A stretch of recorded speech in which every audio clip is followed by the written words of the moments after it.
Good evening, I'm Alessio, and tonight we're turning our focus to a subject that is rapidly moving from household anxiety to political battlefield: the soaring cost of electricity and what it reveals about the new intersection of economics, energy, and voter sentiment in the United States.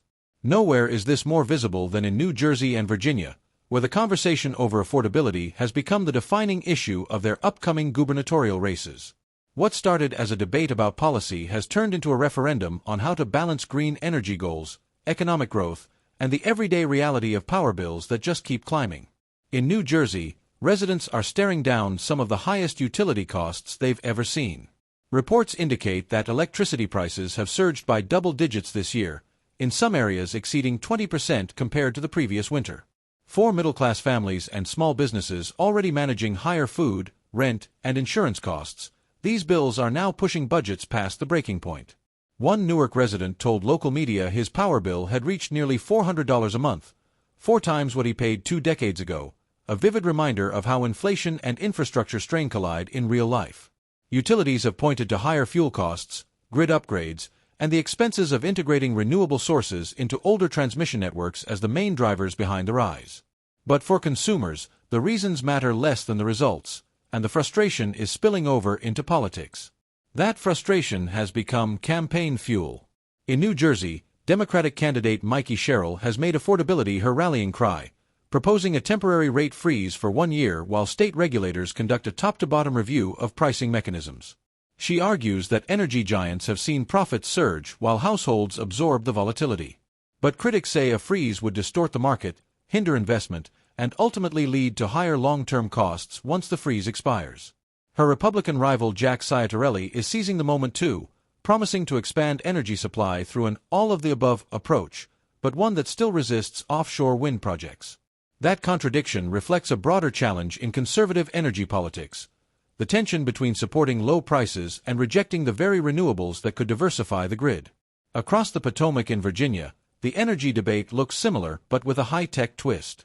The state's economy has become the data center capital of the world, hosting tens of thousands of energy-hungry servers powering AI, streaming, and cloud computing.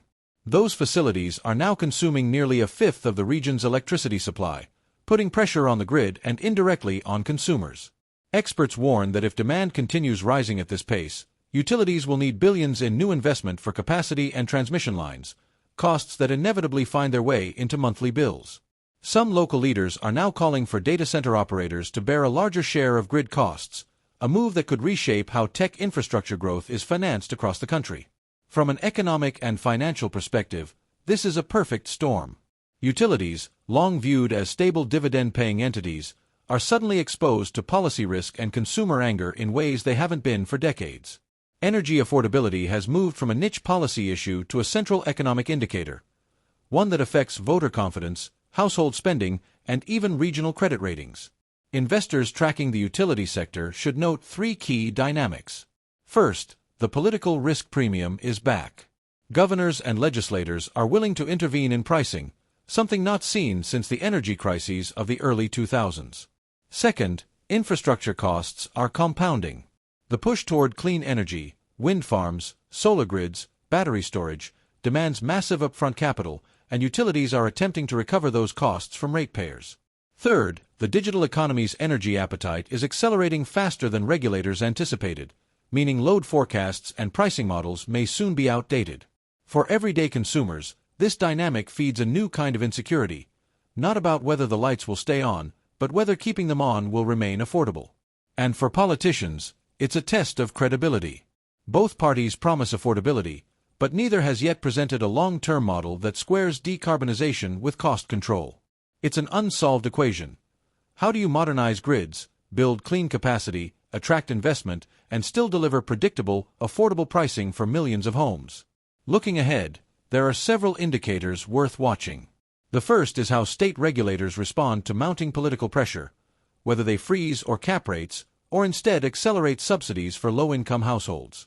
The second is whether utilities begin to renegotiate power purchase agreements or delay renewable transitions to relieve cost burdens. The third is how energy consumption patterns shift if prices remain high, whether consumers adopt energy-efficient appliances, solar panels, or even home battery systems as defensive measures. And finally, the national implication. If these state contests show that energy affordability can sway elections, expect a wave of similar debates in other swing states ahead of 2026 and beyond. In the end, this is not just a story about rising power bills, it's about the collision of three forces shaping the modern economy: climate transition, digital infrastructure, and middle-class survival.